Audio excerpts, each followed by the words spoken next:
Hello दोस्तों, कैसे हो। आई होप यू अच्छे होगे। होली अष्टमी की कहानी। होली अष्टमी पर्व से संबंधित विभिन्न पौराणिक कथाएं प्रचलित हैं। इन कथाओं को पूजा करते समय स्त्रियां एक दूसरे को कथाएं सुनाती हैं।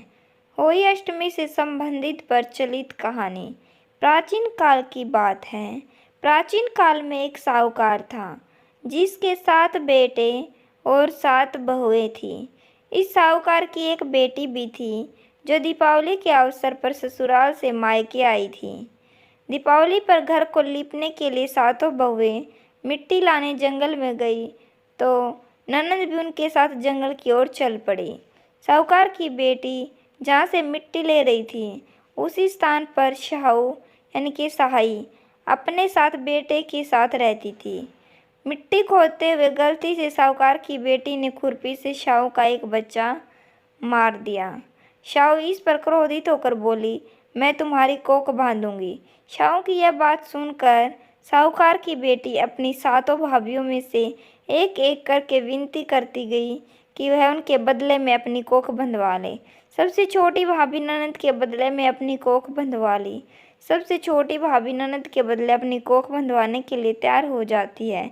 इसके बाद छोटी भाभी के जो भी बच्चे थे ये सभी 7 दिन के बाद मर जाते हैं। 7 पुत्रों की इस प्रकार मृत्यु होने के बाद उसने पंडित को बुलाकर इसका कारण पूछा। पंडित ने सुरही गाय की सेवा करने की सलाह दी। सुरही सेवा से प्रसन्न होती है और उसे शाहू के पास ले जाती है।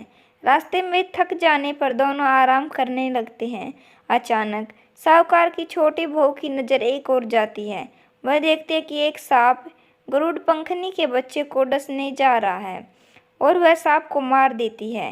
इतने में गरुड़ पंखनी वहां आ जाती है और खून बिखरा हुआ देखकर उसे लगता है कि छोटी बहू ने ही उसके बच्चे को मार दिया है। इस पर वह छोटी बहू को चोंच मारना शुरू कर देती है। छोटी बहू इस पर कहती है कि उसने तो उसके बच्चे की जान बचाई है। गरुड़ पंखनी इस पर खुश होती है और सुरही सहित उन्हें शाहू के पास पहुंचा देती है और खून बिखरा हुआ देखकर उसे लगता है शाहू छोटी बहू की सेवा से प्रसन्न होकर उसे 7 पुत्र और 7 बहुओं होने का आशीर्वाद देती है। शाहू के आशीर्वाद से छोटी बहू का घर पुत्र पुत्री बंधुओं से हरा भरा हो जाता है। होली अष्टमी का अर्थ एक प्रकार से यह भी होता है अनहोनी का होनी बनाना, जैसे कि साहूकार की बहू ने कर दिखाया। दोस्तों, आपको यह कहानी कैसी लगी? आपको यह कहानी अच्छी लगी हो तो चैनल को लाइक शेयर सब्सक्राइब करना नहीं भूलना। चैनल पर नए तो चैनल को जरूर सब्सक्राइब करना। धन्यवाद।